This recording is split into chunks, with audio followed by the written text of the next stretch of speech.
Behind home plate, we bringing it to them all day. You know what's up? Welcome to Birdland. Win or lose, we bringing it to you always. You know what's up? Welcome to Birdland. Orange or black, we rebuild the pack. No matter where we at, you know we coming back. Section 336, we on this, so tune in. You know what's up? Welcome to Birdland. Yeah, welcome to Birdland. You know what's up? Welcome to Birdland. Now, here come the boys from Section 336.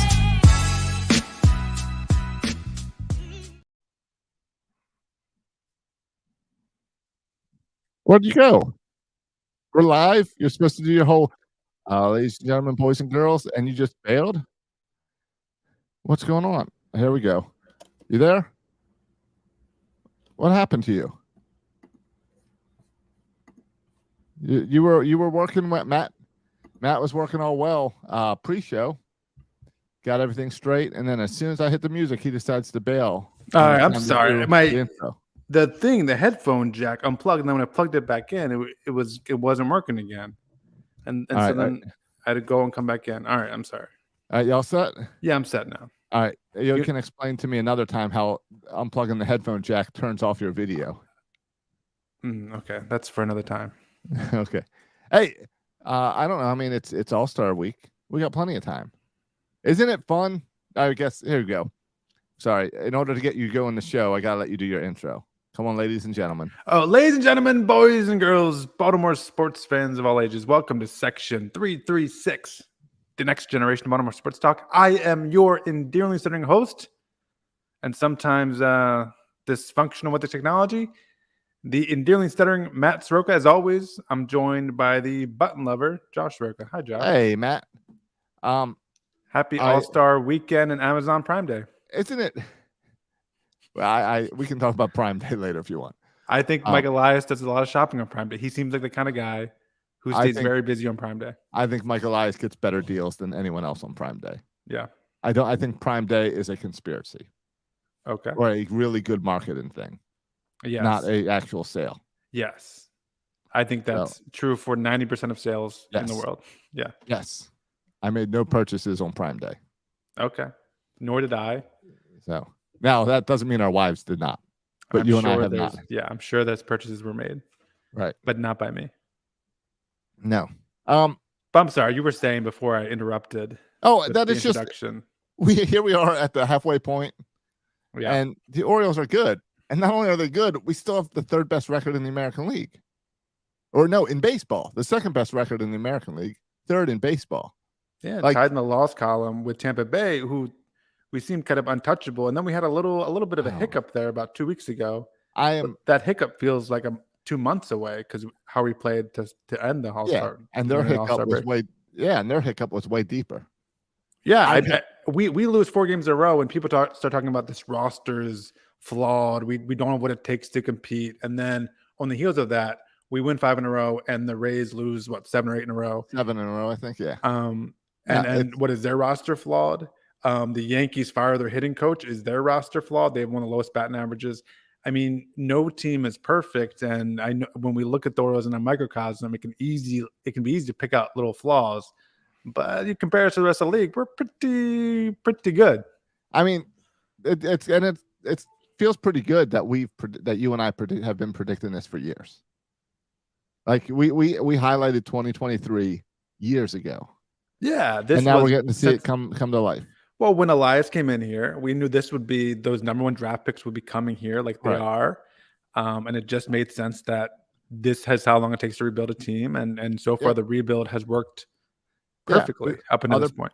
Right. We've seen other people predicted 25, 27. We went with 23, and 23 is turning out to be an awesome year. So that's fun. Yeah. I mean, we recently had the draft. We can get into that a little bit if you want to, but I called the pick, by the way. I was watching it with Dad, and I said, this is who the Orioles are going to pick, and they picked them. So I'm proud of that. But if you look at the past rounds, Colton Cowser, Heston Kjerstad, Jackson Holliday, Adley Rutschman, of course, we just hit on all these first rounders, which is, And people say, well, you draft the top. Of course you're going to hit. The Orioles have drafted near the top previously, and we've missed a lot. So it's no guarantee that you hit, even if you have a top pick or picking near the top of the draft. And we've hit with a lot of second rounders too, as well. And we're seeing that with guys like Jordan Westberg. So, yeah, it's everything so far has worked out perfectly. Now we haven't won the World Series yet, but so far we're right on schedule. Yeah, no, it's working out great.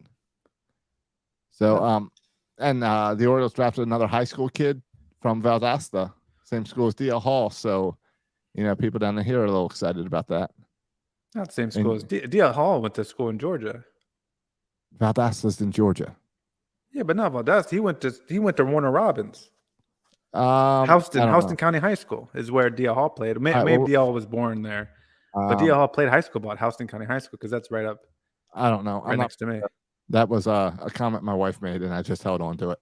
Okay, it's probably true. I mean, it could be that D.L. Hall grew up there. I don't know D.L. Hall's whole history. Her family's all up in Valdosta. So okay, so she would know better than me anyway. No, like a friend got drafted by the Braves this morning, which is cool for all of them.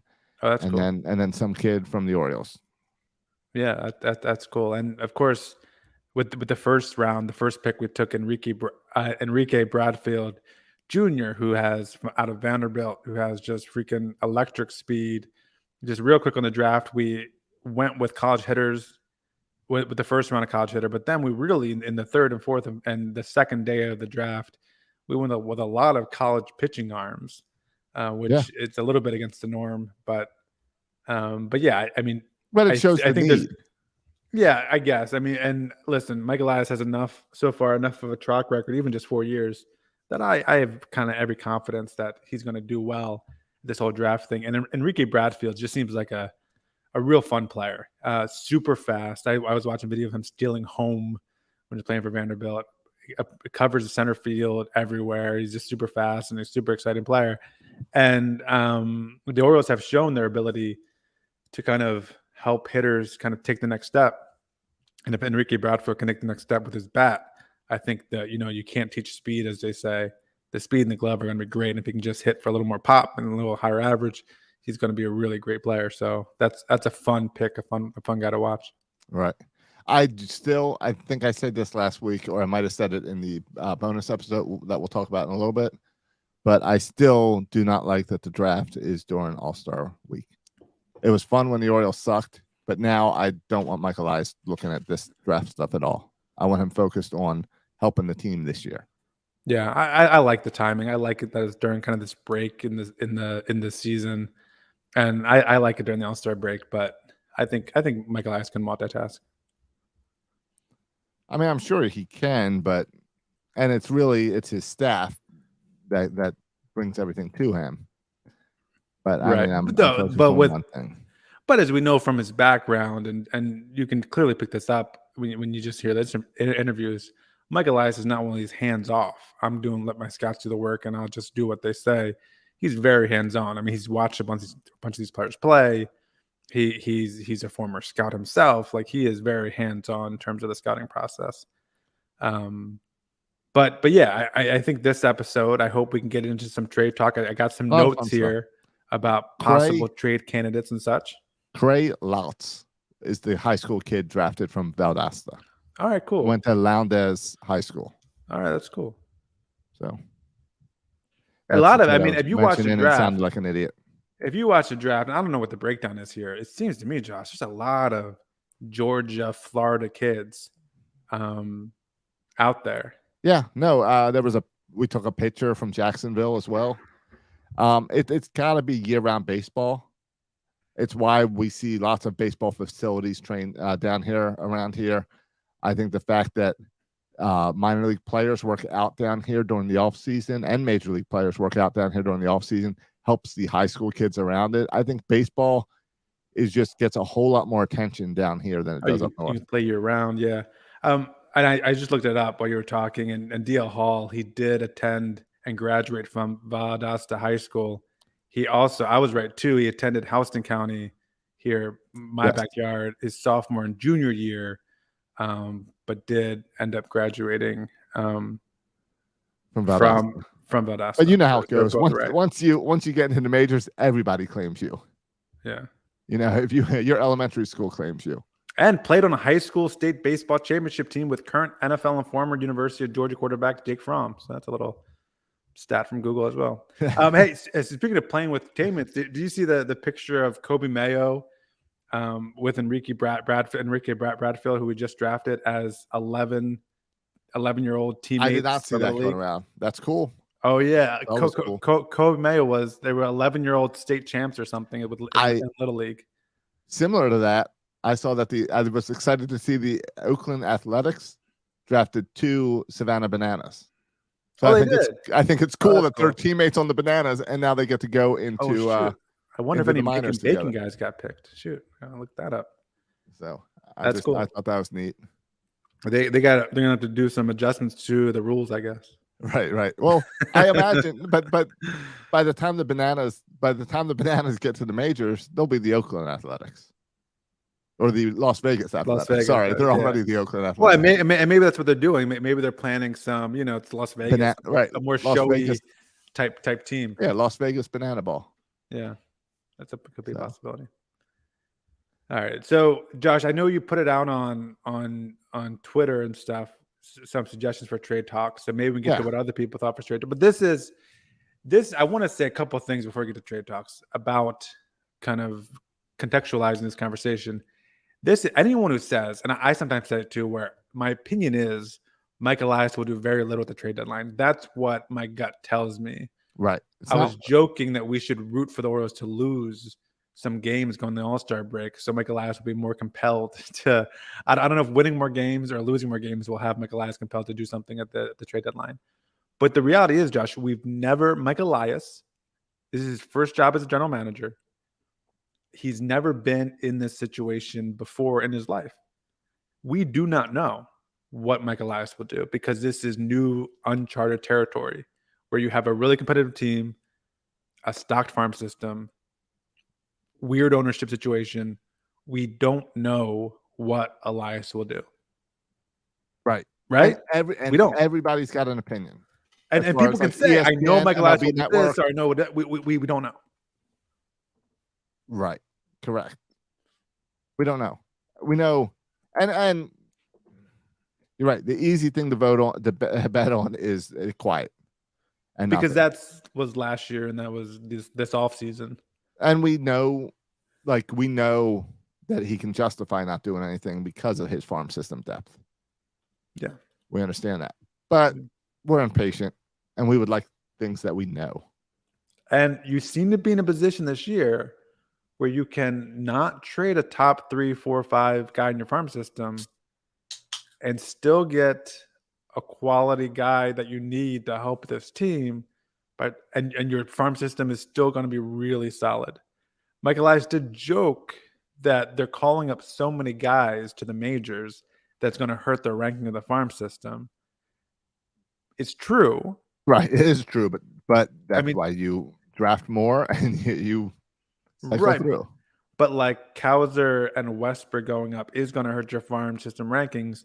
And if you trade, and we'll get to some guys who could be traded from the prospect, but that's going to hurt your prospect ranking as well. But this is, again, I would argue this is part of the point of having a farm system, is so you can call guys up to help you and so you can trade for the pieces that you don't have in the minors. And the Orioles are missing a piece or two in the minors that they could add via the trade deadline. Yeah. I totally agree. So before we get into trade talk, let's tease, because we're really bad at promoting ourselves. We always put promotions at the very end of the podcast instead of up front. So I do want to talk about last week we did a show from the Outer Banks, which was fun to be together. Yep. We did 2 shows from the Outer Banks, for the record. Well, we're about to talk about the second one. All right. We did 1 show, and then we did a bonus show, and we dragged Bert out of the basement and got him to come up. Yeah, for people who don't know, Bert is a former co-host. Yeah, he lasted 7 years. Current brother-in-law, former co-host of the podcast. Right. So we haven't had him on since maybe January. So it's been time to catch up with him. So I told him that afternoon, hey, make a list of whatever you want to talk about. Come on up and do a show. So that's what we did. And you know how Bert is. It doesn't mean it's relevant to the Orioles. He did get into a little Oriole talk, but we just had a fun conversation. I believe it's a little over an hour. And the way we're going to release it is we're going to release it first on our Discord channel to encourage all of you to come join our Discord link. You can find our Discord link on our Twitter and our Facebook as well. So you can find it over there. Come join our Discord, and that will be available on Thursday morning. By Thursday morning, the link will be there, so you can listen to this fun bonus episode. And if you really are against signing up for our Discord, it's free, by the way. We do have a subscriber way that we'd like to, if you want to help us financially, you can join the subscriber in Discord and join some of our private chats. But it's been fun talking Oriole games and stuff in there with people, and we'd love for you to join us. If you really don't want to join us, this episode will go out with Bert in a few weeks to everyone else. But come on, there's nothing going on in baseball the next couple of days. You're going to want some extra podcasts to listen to. So come check out Discord. Yeah, I think Discord's a more intimate setting than Twitter. I think I've posted on our Discord channel already more than I posted on Twitter in the past year, probably. Exactly. Not And to I'm say really- I posted a ton on Discord, but compared to what I post on Twitter, posted more Yeah. on Discord. And my Because I challenge- feel more comfortable in Yeah. a smaller group setting. And Matt, my challenge for you Yeah. is to teach Dad how to work Discord. Okay. And that will be in one of those paid subscriber channels only, where the three of us can have our normal conversation, but others can watch. Okay. I can't even I can't even show him how to stay signed into Fox to watch the All-Star game. I don't know how I'm going to teach him how to use Discord, but all right. I know. Challenge know. accepted. I know. I've never seen someone have to. I don't even understand how every time he turns on the TV, he has to log into a billion things. Yeah. Like I stream and I've streamed everything for years. I rarely log in. I don't know what he's doing. Yeah, I know. I don't know any password. If I ever were to be logged out, I don't know any password of anything Right. because everything just always automatically logs in. Well, that's half the problem is he doesn't know either. So that's Yeah. part of the struggle every So time. it's a big deal when you can't log in every time. Yeah. So, but anyway, But you're- join our Discord. Yep. Join our Discord. Matt, I had a great time in the Outer Banks. You're still there. How long are you in the Outer Banks?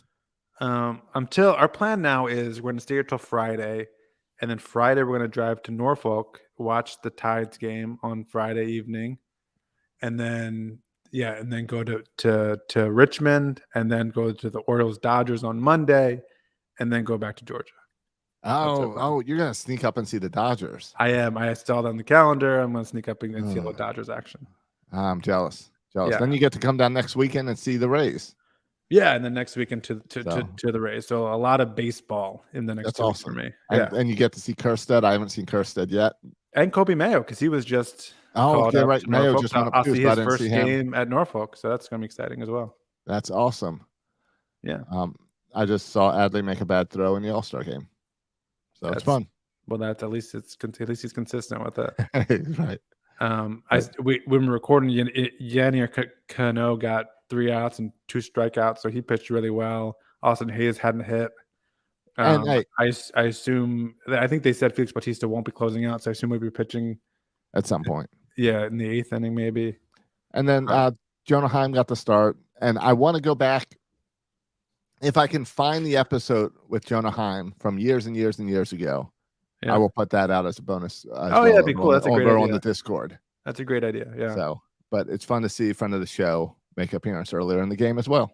Yeah, and I think, and I want to get the trade talk, and this is already taking up time from our trade discussion, which I think we need a whole episode for trade talks.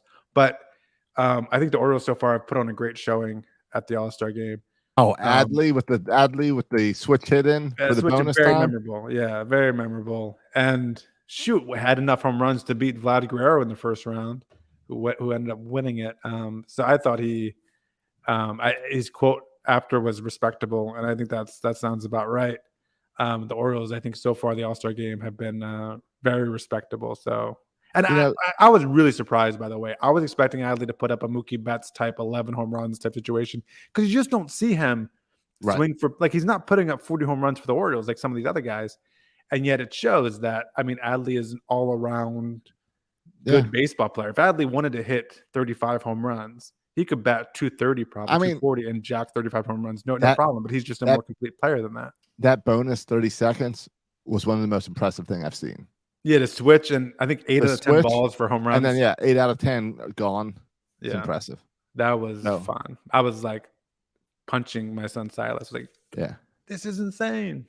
So Google's a great thing. Jonah Heim was on section 336 on episode 144 and also in episode 193. Oh, twice. So I forgot we had him in twice. 2015 Nice. and 2016, he's been on the show, and it's just cool to see him. So I will find those episodes. I believe I've got them on a hard drive somewhere down here, and I will add those to the Discord as well. So come join us in Discord. Yeah, cool. All right, can we get to some trade talk now? Yeah. People gonna get tired of me mentioning the Discord. Yeah, I get tired of Birdland Sports. Yeah, I mean, if you replace with Birdland Sports, maybe. And But now we're gonna hear people, Discord and Birdland Sports. So by people, I mean you. Yeah, You get tired I'm of the I'm post. already annoyed, but I don't think the listener gets annoyed. I think you get annoyed. yeah, I think that's probably true. Because the listener right. can do it on 2-point speed or skip 15 seconds when you're talking about it. I can't. I gotta sit there and listen to it. All right, so we covered our vacation. We covered the All-Star game. We covered the home run derby. We covered the draft all in the first 20 minutes. Now you want to get to some. Now you want to get to some trade talk. Yeah, because I think this is the big storyline for the next. How long do we have? 2 weeks to the trade deadline. I mean, That's the crazy part. Is it's been quiet and there's only 2 weeks left of the trade deadline. Yeah, I mean, maybe 3 weeks actually. What's July? Is it the last day in July or the first day in August? But to me, after the All-Star break, like August that's 1st. where August 1st. Okay.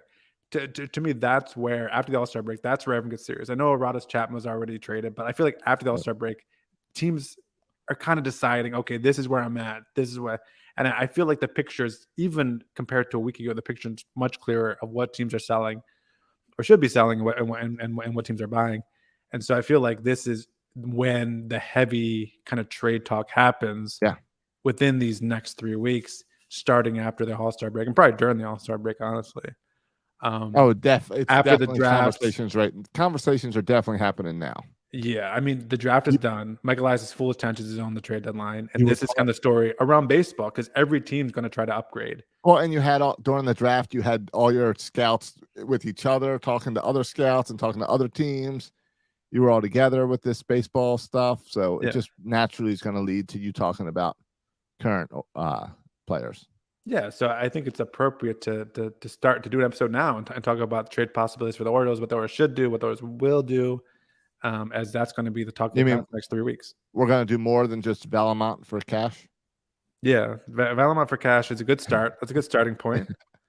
But that's, I mean, yeah, we don't need to revisit, but that's the reason Valamont was called up is because you knew he would be DFA'd. Right. And you didn't want to call up anybody else that would then have to be DFA'd.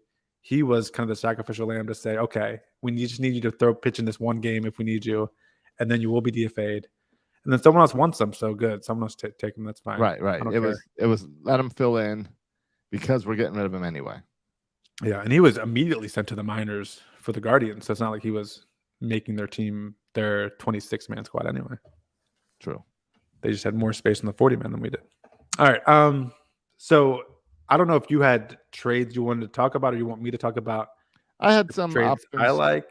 I had some options and some ideas that I wrote down. All right. Can we start with this? I wrote down, and maybe I did too much work here, but I wrote down the 5 most tradable, in my mind, the 5 most tradable prospects. Okay. And the 5 most tradable major leaguers. And I did the reverse, the 5 most untradeable prospects and the 5 most untradeable major leaguers. Okay. All right. I like that. So you're looking at the approach of I don't care what's out there. Here's what I can offer. Here's where I answer the phone. Here's where I hang up. Yeah. And listen, I have 8 guys I want. Okay. So I also have some guys I want. I have 8 actually. All right. I tagged 3. Okay. So good. We'll see. Hopefully my 3 are also your 8, or even better, maybe my 3 are not your 8, and we got 11 as a show. Yeah, and I don't know if we'll get to some listener ones, but I'm going with the premise, Josh. This is my opinion.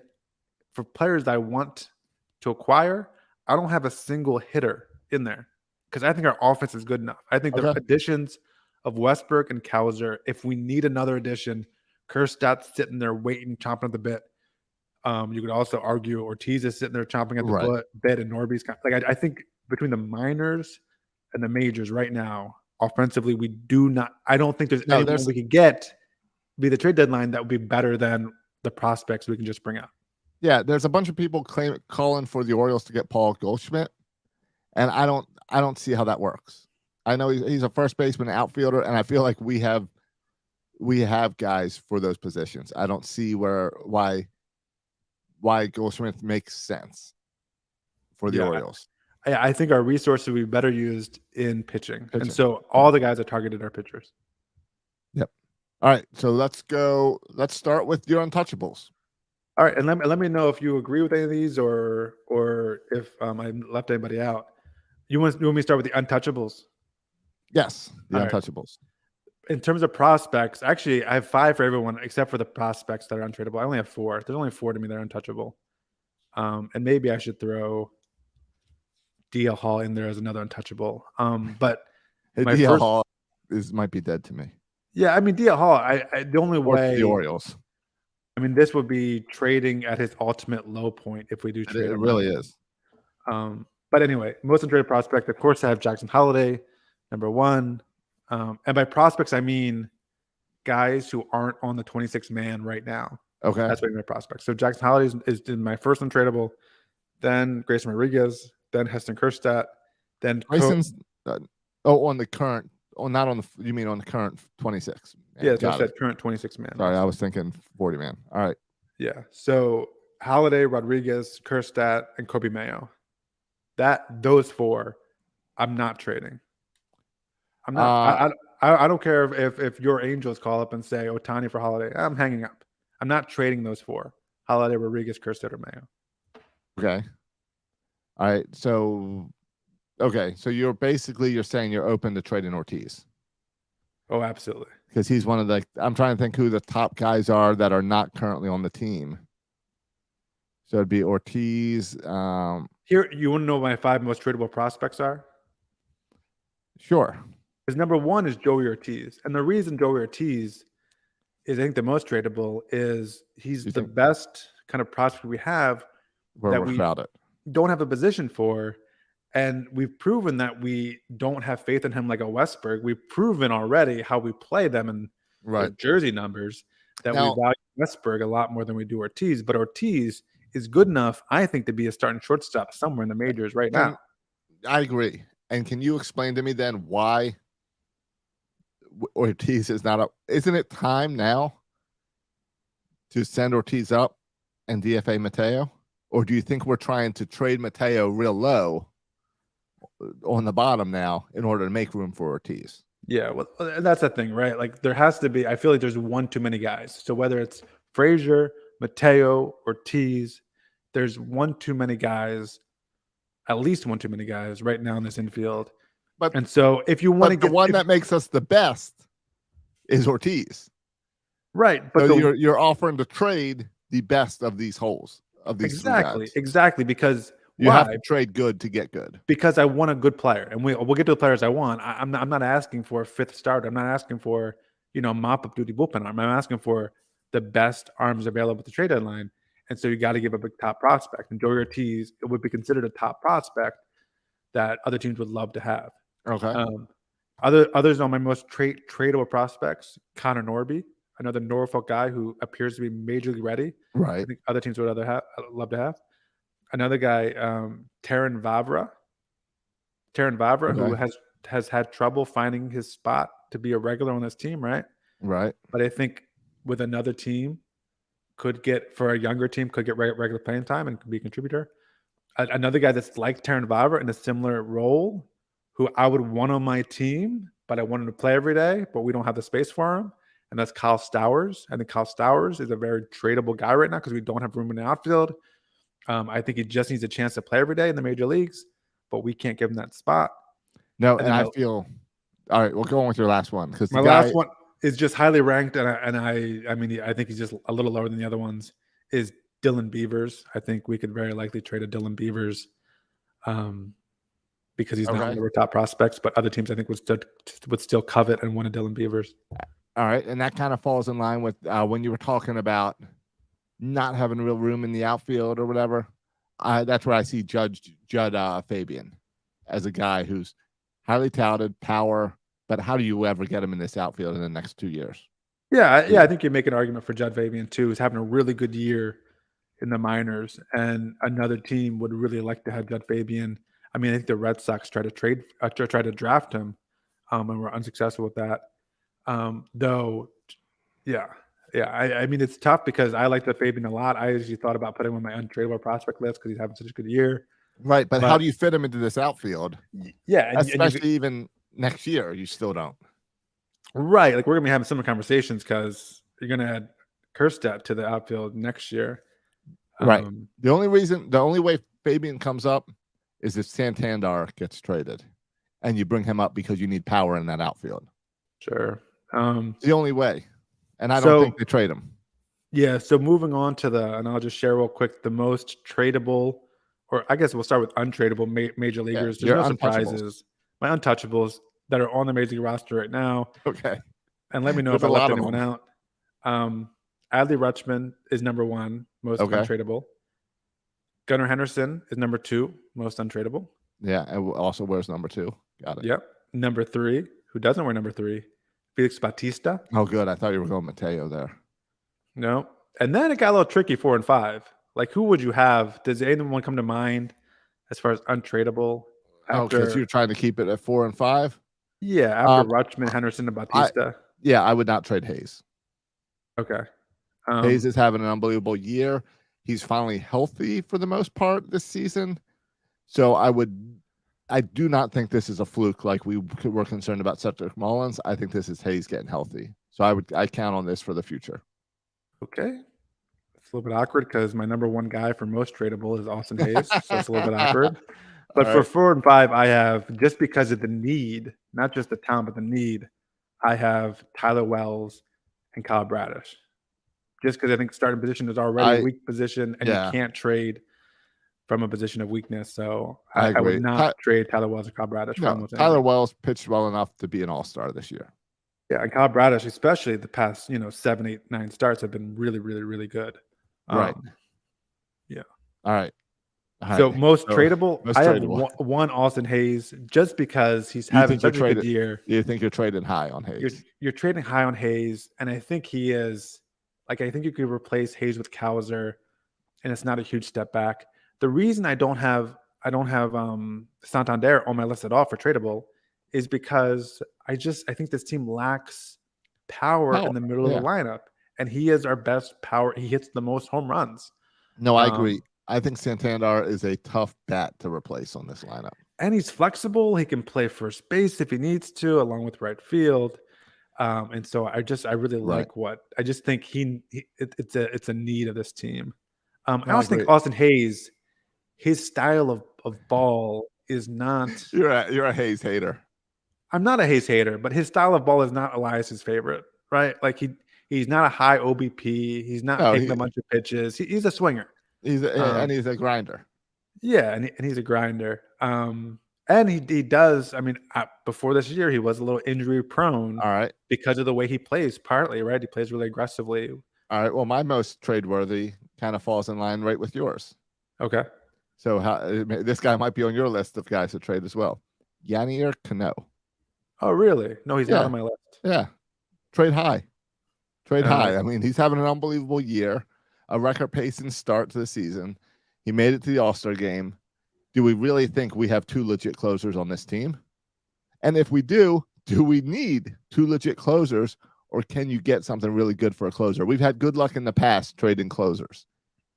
And Cano could be a closer on any team this year. Yeah, I would say trading from a position of, and I almost included him in my untradeable because you're trading from a position of weakness, and our bullpen I think is a weakness. I mean, you look at the Yankees bullpen when we go up against the Yankees, which we'll probably do in the playoffs. Yes. You need to have, especially with our rotation not being elite start rotation, you need to have a great bullpen. the rotation's got to be the key to fix. And by fixing the rotation, that should help fix your bullpen, would be my argument. Yeah, I would say we still need at least one bullpen arm for the back of that bullpen, because outside of Cano and Bautista, I mean, you don't have any trust in Baker. Coulomb, you have a little bit of trust in, but I don't look at him as a dominant reliever. No, the middle relief guys are questionable. Yeah. Now, I would argue that maybe we've used the middle relief guys too much, and that's part of the problem. Sure. My other for most tradable, Ryan Mackhouse was number 2. Again, his style of play, swings at a bunch of balls. Yeah. I feel like we've shown between Ryan O'Hearn and Arias and Santander, we can make up that first base position. Even Kjerstad could play first base if we want to call him up. Nope. I agree with that. Can you explain to me why they activated Ryan Mountcastle for the last game in Minnesota? Why not? There was no game. I mean, Norfolk is going on a break as well, so it's not like you had to get it. But why not just let him? He's been dealing with this vertigo. Why not just let him have an extra day and have this break? I think he wanted to be on the major squad. Like, what don't you think it'd be important for him before the All-Star break when there's a week off to get back with his? He had to go to Minnesota. You made him fly all the way to Minnesota. He had a key base hit in the game. All right. I mean, yeah, they did use him. He got to first, and then they subbed him again. So he literally just got a hit. I think he might have saw 2 pitches, ran to first, and then was pulled from the game. Okay, but there's no need for another long reliever for one game. You didn't need to protect your bullpen for any reason. By the way, that brings to another one of my tradable guys. Yeah, O'Hearn. Oh wow, our lists are so completely different. I know. That's why you love O'Hearn, and I love O'Hearn. Hey, speaking of our list, Bautista just got pulled into the All-Star game. He is pitching the 8th inning. 8th inning, yeah, nice. The other guys I have on there, just real quick, and see if you agree with these. Mateo, and by the way, I'm not saying we should trade all these guys, but these are if we needed to part with a major leaguer to get something in return. Like normally, we would part with prospects. So that's probably where we're going to go. And so it's possible that I kind of hope we don't trade any of these major leaguers. But if we needed to get a piece in return, like let's say we're trading with the Guardians. You have to trade good to get good. Right. And so I'm not saying these guys I don't want them on my team. I'm just saying. Right. You think we can trade Mateo and get Ohtani? No, but he's on my – I think someone might want I think Mateo. I think so too, except I was shocked that the Dodgers weren't like knocking for Mateo in the offseason when they had injuries. But we don't know if they were. We don't know. Right. That's where Elias is always super secret. So we don't know. And then Cionel Perez, I have as number 4, and Kyle Gibson is number 5. And Kyle Gibson, just with the assumption that we get coming up. Well, Grayson, and that we would get another starter in a trade. Right. Because I kind of right now, if Grayson comes up, it looks like Gibson could move to the bullpen and be a long relief help. Yeah, him or Cole Irvin, right? I think Cole Irvin probably the more likely candidate. Well, I think the truth is both of them might end up in there. Right. Because if we bring Grayson up and we make a trade for a starting pitcher, and then John Means gets healthy, that takes care. That's when I said middle relief and bullpen kind of fixes itself. Is if you make a trade and bring in a starter, and you bring up Grayson Rodriguez, and John Means is ready to come back, then suddenly you have Kyle Gibson, Cole Irvin, and John Means in your bullpen. That's a strong bullpen when all you did was make one move to bring in a starter. Yeah. I don't know if that's a strong bullpen. I don't know how Kyle Gibson pitches out of the bullpen. I don't know how Cole Irvin pitches out of the bullpen. I don't know how John These guys are professional pitchers. I hate the argument that, a starter can't go into the bullpen. These guys can do it. Josh, have you seen Kyle Gibson's first innings? You want him coming off the bullpen, and that's like his first inning is the 7th inning with a runner on base? No, but it's different. It's different. When you're a starter, you want to pace for 7 innings. When you're a pitcher, when you're a bullpen guy, it's come out for 1 inning and give me your best stuff. Yeah, and I think different. Like, you know who did that really well with Tyler Wells. Tyler Wells. Well, Tyler Wells the reverse, going both ways, I guess. He went from starter to bullpen, then bullpen to starter. He can do anything. He's Tyler Wells. Well, he even came out of the bullpen. Remember, beginning of the season. Yeah, he came out of the bullpen and helped us out. I was thinking like, in a pinch. I was thinking of a guy like Tommy Hunter, right? Who was a starter, and then all of a Right. sudden he moved to the bullpen, Yes. and all of a sudden, oh, this guy can throw 98 miles per hour. Where did this come from? Right. You're right. I don't 'cause they I don't think brought- they Kyle took it to that next Gibson. level. I don't think Kyle Gibson is doing that. I don't think he's going to the bullpen and throwing 98. All right, but these guys are if these guys can pitch 5-6 innings, they can pitch one great inning. I don't think that's true, Josh. I think you have bullpen arms who are these elite studs who can throw 97, 98 and are really good. And some You starters do. can, and maybe You Cole do. Irvin can. You're telling But- me that Cole Irvin or Kyle Gibson cannot do what Brian Baker's been doing. They can do what Brian Baker's doing, but I don't think they Yeah. do what Yanair Cano is doing. No. I'm not asking them to be Cano or Batista. I'm saying, can you do what? Well, then why do Colon we and need him? Baker- Can Well, you, then why can do you- we need them? Why do we need another Brian Baker in our bullpen? Because who has a whole bullpen full of Canos and Batistas? I think the Yankees are pretty close. I mean, that's where I think we should be aiming towards, right? To upgrading, not just more of the same. All right. I'll give you that. We need to upgrade. I got a little. I guess I would hope that you move to the bullpen and you pitch fine, just as well as you were as a starter. Well, the goal is better, right? Because you can give. You're But right. the Because you goal is give better. 100% max effort in every pitch, where Right. you don't have to do that as a starter. So hopefully your stuff, all your And you're- stuff, gets better. In the Right. bullpen. But you're right. But In I the don't think it's bullpen, guaranteed. a lot of times you're coming in key situations. You're coming in with the bases already loaded. These guys are not used to that. They're used to coming in with the bases empty. Right. So there's definitely that. All right. So I mean, and your argument too, which annoys me, is we can pipe dream this scenario that My we don't. scenario was brings one starter in. My No, pipe dream, by two. the way. It was that Grayson Rodriguez comes up Yes. and that John Means comes back. Right. Okay, but it was a trade for one guy. It was a trade for one starter. Okay. But my point is, then if you're in a room like Elias and you keep on talking about this, where you got John Means coming back, Grayson Rodriguez looks great in AAA, all of a sudden you can talk yourself into not even trading for a starter Totally. because you can get by with the guys that you got. Yes. And I think that's an easy argument for John Means to make. Yeah. For John Means, for Mike Elias. to Mike make. Elias can make. And he might make that argument and they might not upgrade at all. Yes. Yep, I can see that. Batista not Which would pitching be a great in shame. the All-Star game. Bunch Oh. of balls, a wild pitch, and then a 2-run home run. Oh, yikes. That's too bad. So He's going to get the Uh, loss as is, right? he would currently be up for the loss. Unless Adley saves him with a 2-run homer in the ninth to win it. We'll see. But anyway, all right. So All right. So with all that preamble, did you have a couple of names that you think Mike Elias should target I do. in terms of making this team better? I do. I'm dying to hear your names and how wrong. Oh, they are. you No. want to hear my names? Yeah, and I want to see if there's any common with my 8. All right. I have We one got- that I know you're gonna love, by the way. But okay. Colby Burns, the Milwaukee pitcher. Yeah, maybe first say his name right, Corbin Burns. and then we can go from Corbin. there. Sorry. You know I'm Yeah. horrible with names. 336ers know I'm horrible with names. Burns from Milwaukee. That's the first one that stands out for me. And you have muted yourself.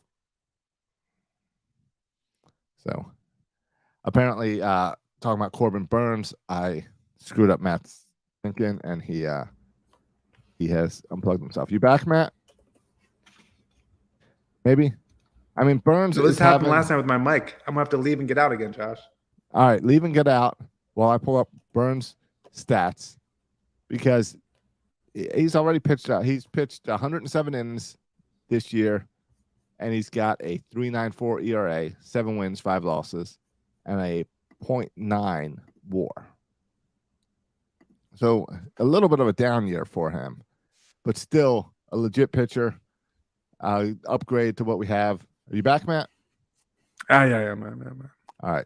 So do you like the Corbin Burns move? No, I hate it. I don't think I think he's a rental. I believe this is his last year of control for Milwaukee. No, and that's the problem, Josh. It's not the last year. He's not a rental. This is why I hate this trade.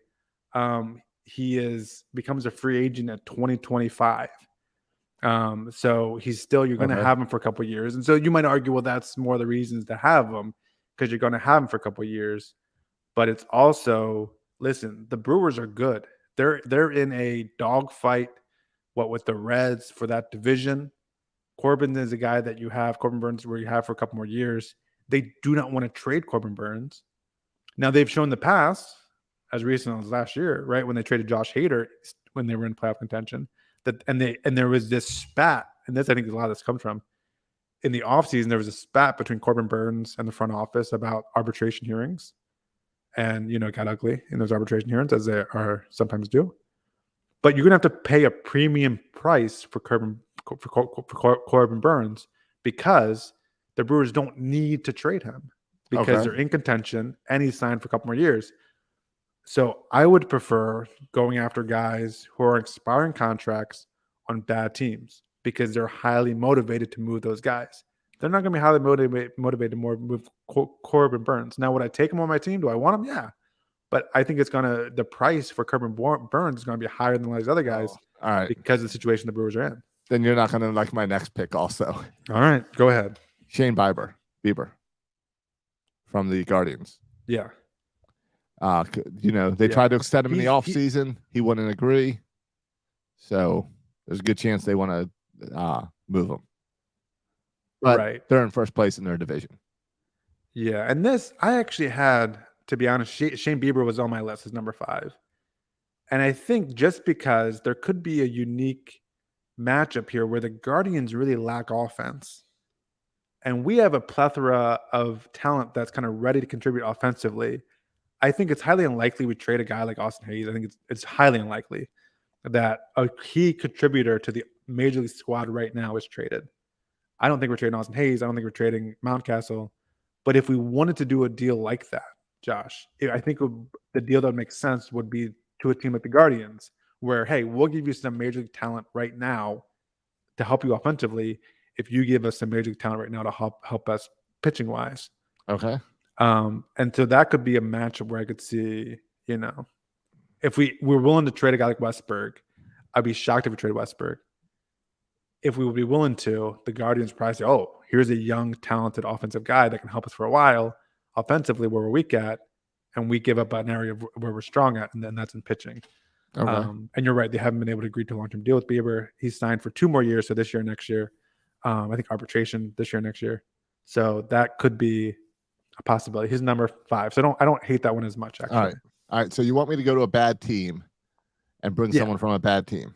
I prefer trading from bad teams who are highly motivated to trade that. All right. Again, Shane Bieber, he doesn't need to be traded. He doesn't need to be traded. All right. We just got that $100 million Masson stuff all sorted out. So we got $100 million in the bank. So that means we can get someone a little expensive. Okay. All right. Sure. All right. Can you get me Max Scherzer from the Mets? I love them. The Mets are struggling. They're in 4th place in their division. They're struggling. Max, they gave him a big contract this offseason. I think it's a 2-year deal, right? So he'd be expensive this year and next year. But I think come on, an option next year, maybe for him. I think it might have an option next year. But come on, Max Scherzer in this rotation. Can you give me that?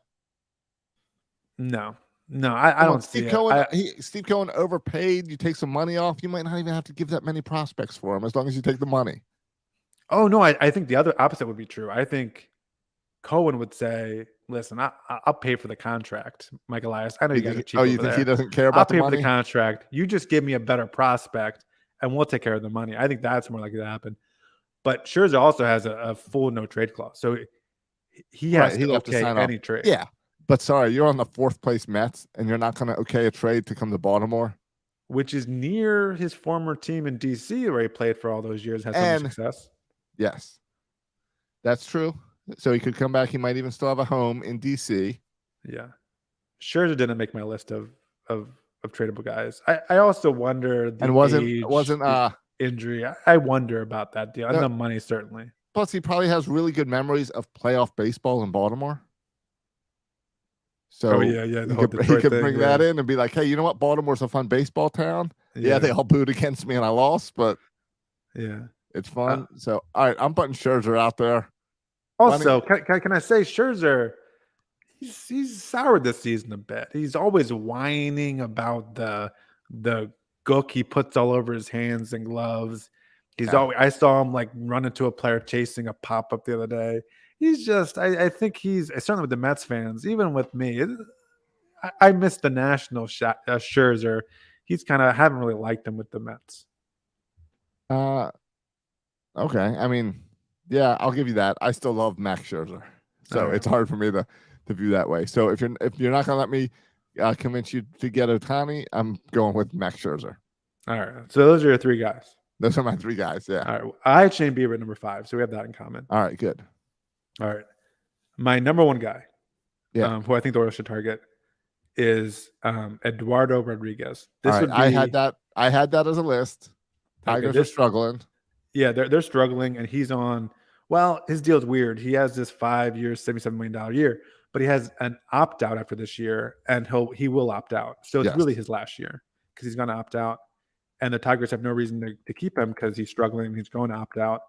It would be a bit of a reunion, right? Because we drafted him, and Right. he was the guy traded for Andrew Miller from the Red Sox. And I'll just say this year he has a WAR of 2.2. He has an ERA of 2.64, 71 innings pitched, 74 strikeouts, Right. a WHIP of 1.005. He's having a great year. He's a left-handed pitcher. It would be a rental for the rest of the season, and I think it'd be a great addition. Yeah. But you're right. We will then have to, because of that opt out, we're going to have to give him some more money to keep him around. And I don't care. I don't care about keeping him around. Okay. You just want to get through this year. All these pitchers, Josh. I just want to get All through right. this year. Gotcha. Okay. Every one of these guys I target is just this year. Okay. Mine were long term. Mine gave me a couple years. But all right, let's go all in for this year. Yeah. I do like Eduardo Rodriguez. I like that move a lot. All right. Next guy, White Sox guy. Again, becomes a free agent after this year. Lucas Giolito. Okay. Here's a guy, 2.8 WAR. All right. Wait. All right. So, and again, a good pitcher on a struggling team. Yep. 112 innings pitched this year, 117 strikeouts for the White Sox. And yeah, I think he would be one of our best pitchers from, the moment he gets here. You could argue he could fight out for a top spot with Wells and Bradish. I think he'd be in the Wells Bradish. He'd give us a nice top 3. So he's my number 2 guy. My number 3 guy, similar. I'm all starting pitchers here for the top 5. And that's another guy who, again, is a free agent after this year. And that's Jordan Montgomery for the Cardinals. 2.2 WAR, 3.23 ERA, 103 innings pitched this year. So another left-hander. So I think he would be a good addition. And the Cardinals have fallen off here as of late. And so I think it's very likely that they could be trading away all the expiring contracts. Another guy who I like back to his Blue Jays days. He's currently with the Cubs. I've got a guy from the Cubs too. Is it the same guy? It could be. Last year of his contract, this guy would make sense. Yeah, Marcus Stroman.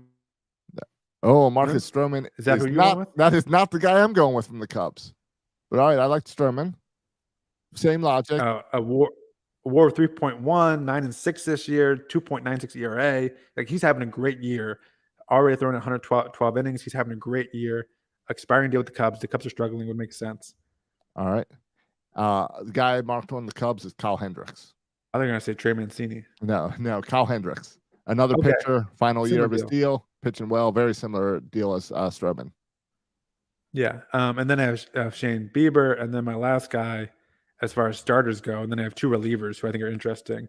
My last pitcher, this gets a little complicated because this is a Red Sox. I don't know how I feel about trading with Red Sox, but last year of his deal, James Paxton, WAR of 1.9, 5-1 record, 2.73 ERA. He's only thrown in 56 innings, so he hasn't pitched a ton of innings this year. But hopefully, and Red Sox are 9 games out, so they're probably going to be sellers. Yeah, so they're going to be sellers, especially any expiring contracts. And so James Paxton is the guy that makes sense that they would sell. And so that's my number 6. If I was choosing, it'd be my number 6 option. So again, Eduardo Rodriguez, Lucas Giolito, Jordan Montgomery, Marcus Stroman, Shane Bieber, James Paxton. I would target those 6 starters and see if we can add one of those to this team by the deadline. Do you think we can get any of those guys on your list without giving up stuff that hurts? I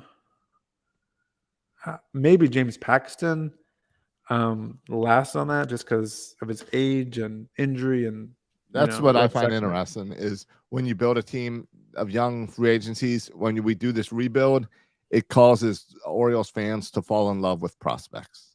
Yeah, but Because all of the these focus is always, it's almost like the cavalry is coming, but it's the entire team is coming. But I think you can easily get any of these without trading from that list of Holiday, Rodriguez, Kirsten, Mayo. Like none of these guys are going to cost you that guy. And in fact, you could take the list of Ortiz, Norby, Vavra, Stowers, Beavers, package 2 or 3 of those guys, and I think get most of these guys. So that's what I like to see the Orioles do. Like give me a package an Ortiz plus a Stowers and go get a Giolito or something. And I don't know. I don't know how it works, Josh. I have a really hard time gauging. I know there's some value website, which I think is total BS, where you do the trade value. I really have a hard time of valuing trades because it's also like it doesn't matter. Like if the Tigers want to trade a Rodriguez, we saw this with the Orioles and the Dodgers with Manny Machado. If they want to trade him, and if they're going to dump him because they know they're going to lose him after this year, it's just a matter of how many suitors you have. And the more suitors you have for Rodriguez, the higher the price goes. Right. And that's just kind of works. So I don't know how many suitors there are for Rodriguez. I don't know what's going to cost to get him, but I'm willing to trade a couple of the top prospects, not my untradeable prospects, but a couple of the next tier down. A Rodriguez. One of the guys to put on that tradable list, would be a Ryan McKenna. Oh, sure. Who has talent, but we haven't been able to give him the opportunity. Yeah, I don't know. Again, that's another one where if I was managing or owning a team or a GM for a team, I would want to see, like, give me an outfield. I would be fascinated. I would love that outfield of a Kyle Stowers and a Ryan McKenna.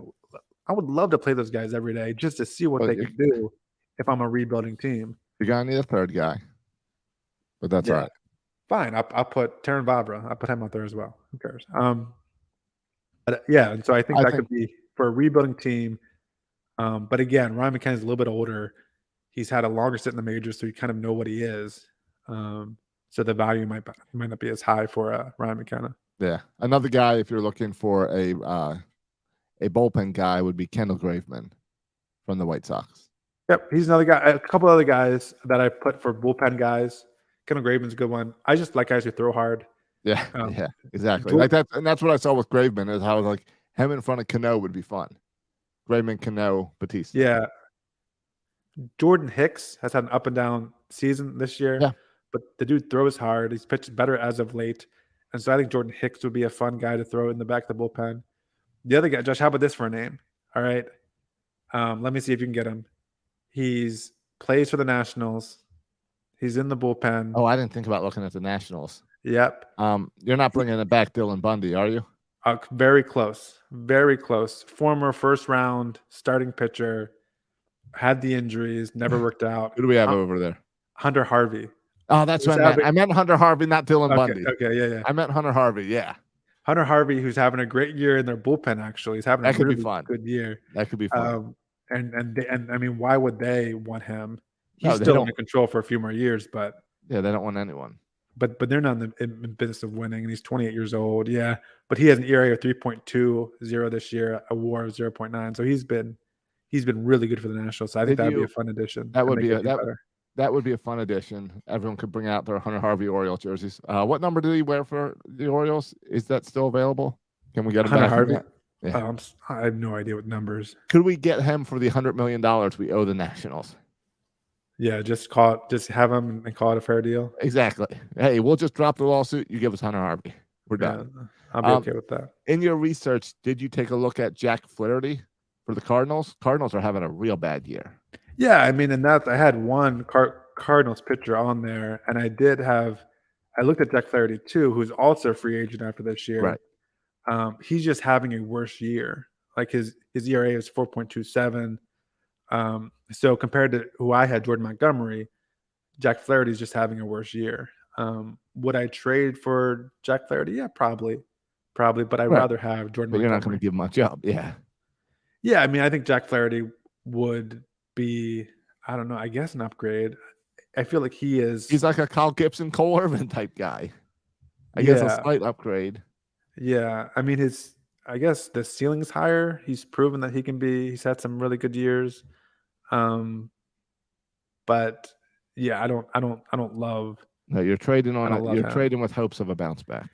Yeah, and help of. I mean, I'm just looking at his baseball reference page now, and just even looking at like the innings pitched, he just hasn't. Last year threw 36 innings. The year before that, 78 innings. The last year before that, 40 innings.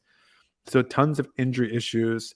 And I mean, he had a great year in 2019 and then just hasn't been the same since then, I guess, because of injuries. Right. So, and when I'm trading, and here's my thing too, Josh, when I'm looking at upgrading, I'm not upgrading for average because we have Kyle Gibson and Cole Irvin. Like we can do fine with them. They're fine. And we Yeah, can I do the see rest of that. the season. We took Cole Irvin and Kyle Gibson and we have the freaking second best record in baseball. So we can do Cole Irvin and Kyle Gibson the rest of the season, and we're going to make the playoffs.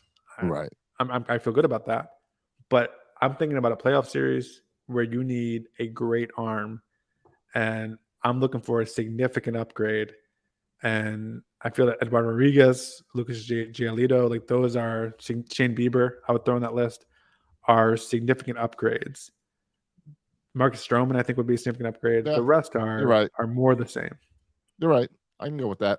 And same with the bullpen. Like I think there's always bullpen arms to be had at the trade deadline. And I don't want another bullpen arm. I want one of the best arms. Because we have Brian Baker. We don't need more Brian Baker types.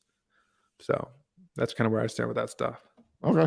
Well, that's good. That's good names for listeners to keep an eye out on and focus on these next couple of weeks. Like, let's keep an eye out because once this All-Star game ends, like ESPN, MLB Network, whatever, they're going to be talking about All-Star game tomorrow and some cool plays or whatever, robbed home runs and stuff.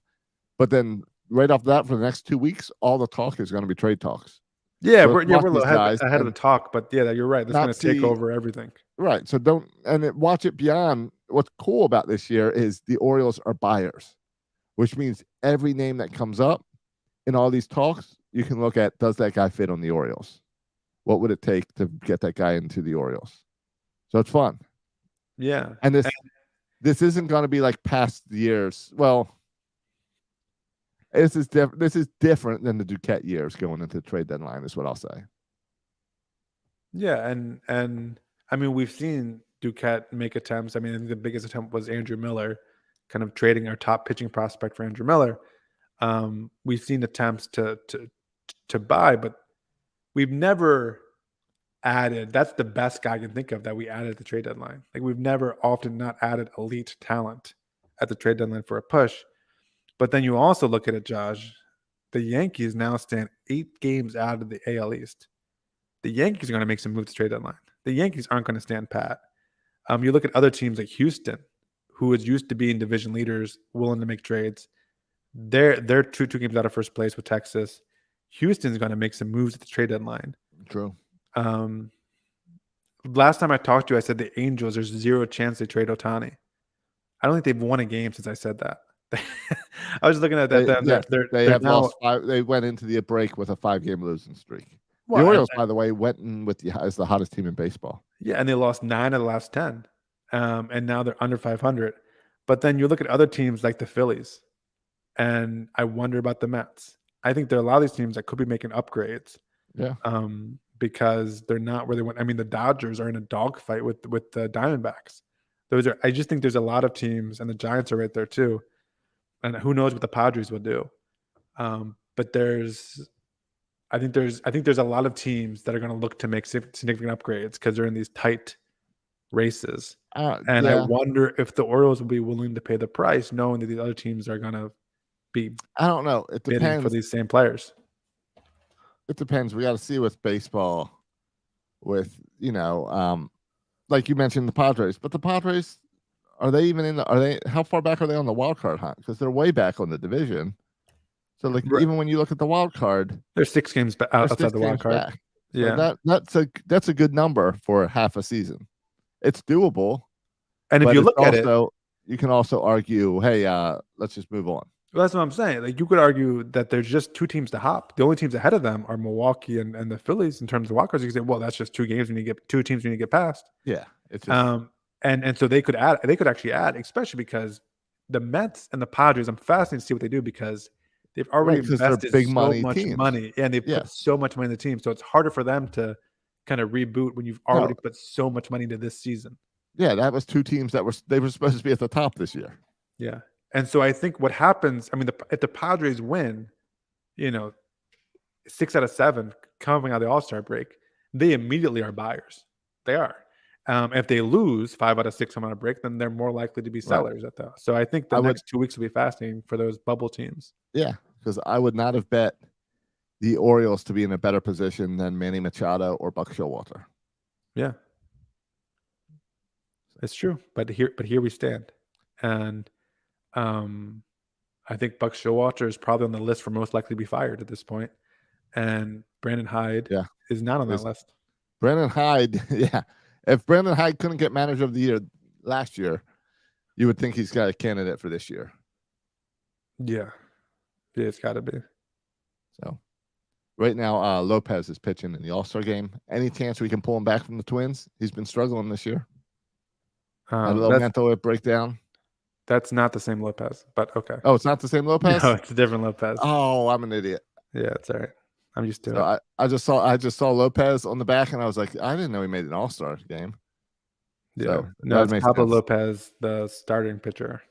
All right. See, I was confused because he was pitching in the 9th. Yeah, who a lot of people wanted, and maybe we were better off doing this. He was traded from the Marlins this past offseason. A lot of people said we should trade it. That's right. I do remember that discussion. All those trade talks, and I should have just let the show end. Yeah, I mean, not brought up Lopez. Yeah, you shouldn't have brought up Lopez. But that also made me think of who started for the All-Star game, or didn't start, but the second pitcher was Nathan Eovaldi, who I said we should have signed in free agency as well. Yeah, we wanted Eovaldi. There was some moves to be made this offseason that would have negated this whole conversation about adding a starting pitcher, but we didn't do it then, so we got to do it now. Right. Could you imagine if we had an all-star starting pitcher on this team? Yeah, I know. So it would be impressive. Yep. Yeah. Let's get we'd probably being first. Yeah, probably so. Though the Rays, the only reason the Rays are still in first is because of that unbelievable start they had. Sure. And the Orioles had an unbelievable start as well that helped them when they hit that skid. True. It's just how it goes. No. And I mean, we can talk about it later. But coming out of the All-Star break, the schedule's a little tough. It's brutal. Josh, it's brutal. We started with Miami, who's a really good team. Then the Dodgers, who are a great team. Then Tampa Bay, who's a great team. Then the Phillies, who are a good team. Then the Yankees, who are a good team. Then the Blue Jays, who are a good team. And then the Mets and the Astros and Seattle. Like for the next month, like we play teams July. Who are over 500, except for the Mets, who I think will be probably, I don't know where they'll be, but we just play a bunch of good teams. Good team, good team, good team, good team. Well, hopefully by the time we play the Mets, Scherzer's over here. Yeah. Well, we'll see. We'll see about that. It's going to be an interesting next couple of weeks. Yes. Yeah. But that's for sure. Don't panic if we get swept or lose like 3-4 games in a row. This team's okay. Well, yeah, I mean, it's really interesting. We lost, and we lost those 4 in a row, and people wanted to panic. Well, people thought the offense was, the offense was done. The offense, it was terrible. And then all of a sudden, we put up a 15 spot on the Twins. Yeah, and then a few days before that, we put up a 14 spot. So within the span of 4 days, we put up a 14 spot and a 15 spot. It's so frustrating. Is this offense bad? It's baseball. I know. It's so frustrating as a fan to watch and see your team not be able to score 1 run, and then you score 15 the next day. Yeah, but I'm convinced with Cowser and Westberg, I'm convinced this is a really good offense. I'm convinced of it. There's a different spark since they brought Cowser up. It's like new excitement with him and Westberg and Gunnar together. And Adley. It's like this just spark of they all know each other. They've all played together. They're having fun. Well, and we always talk about how this team is fun. Well, they're all really good hitters. And it's not like, I'm jumping to major leagues, I'm going to struggle a bit. No, because they've been in the minors forever. and they're all just really good hitters. Like they're patient to plate, they know what to swing at, and they're talk about the exit velocity or the contact, or, barrel rate or whatever. They all hit the ball hard all the time. Like we talk- Westbrook and Cowser, every ball is hit hard every time. It's amazing. Did we talk on here last week about the banner story on Cowser and how I think we did. how he was struggling in the minors, so he went to the batting cage and blindfolded himself? Oh no, I don't think. Yeah, he blindfolded himself, Okay. put a ball on a tee, and he kept swinging and he kept missing the ball. And then he went out that night and he had a great night. And the other players asked him, "What was that you were doing? What were you trying to do?" He goes, "I needed to learn to trust my eyes, and then I need my eyes to hit the ball." and all the minor leaguers they laugh because it's the stupidest thing ever. But they're like, they know that because Cowser did so well that night, some other people secretly went and closed their eyes while swinging to try. Yeah. No, it's those young players are good. That's good. And so I think our offense is good. So. All right, let's get out of here. Yeah. Great show. Yeah. I feel good. I've had these trade notes in my folder for a long time, so I feel good. We can talk about them, so I can delete it now. I know we were going to do it last week, but family stuff. We focused on family stuff altogether. Right. So and still turned out 2 pods. I know. And if the Orioles would have made a move, we would have done in bonus episodes, but they didn't. More. Yeah. So anyway, it's also great with technology that we can do this. When you're in the Outer Banks and I'm back in Florida, we can do shows. So. Yeah, and we'll have to talk about when we do our next show because next Monday night I'll be at the Dodgers game. Yeah, so we'll probably do it on Tuesday. And then traveling on Tuesday. Maybe we'll do it on Sunday. Yeah, we'll talk about it. We'll work it out. All right. So, all right, boys and girls. Thanks for listening to this long episode and to Josh's plugs for Discord. Josh, you want to plug Discord or Birdland Sports one more time? Birdland Sports sale ends tonight on All-Star for your All-Star players? Yeah. Nice. All right, you can of course join our Discord. How do they join? They just you search there's Discord? There's a link on I don't know. There's a link on Twitter. If you don't see it, message us. But there's a link on Twitter. I'll post it again. If I can figure it out, you know what? You pin it. I'll pin that. I don't know how to do that, but I'll figure it out. I'll pin it and I'll put it in the show notes here. If you want to be a paid supporter in Discord, we appreciate that as well. Is it the same as paid support on Patreon, or except we don't. Here's the problem: we have a really bad job. We do a really bad job interacting with our Patreon people. So I'd like the Patreon people to move over to Discord so we can at least do a better job interacting. You guys are donating or paying some money to show that you love the show and support us, and we appreciate that because it helps pay for the bandwidth and everything to do this. Yeah. So. But we want to make sure that we're interactive, that we're giving you something back. So come on over. We do this podcast once a week for them. What more do they want from us? I know. I get that. I get that. I think it'd be good for us to talk with the supporters. So come join us on Discord. All right, sounds good. All right, great. You can follow us. Of course, you can see that on Twitter at Section 336 Show is our Twitter at Section 336 Show, and you can follow them if I can see that even faster, so I just run all the words together. You know what? Section336.com. I'll figure out how to put a Discord link up there. Oh yeah, do that. That makes a lot of sense. Yeah, we have a website. That's right. You can follow me at Section336, and you can follow Josh on Twitter at Josh Soroka and at Birdland Sports. Thanks for listening, boys and girls. And as always, go O's and go Mike Elias. Make a move.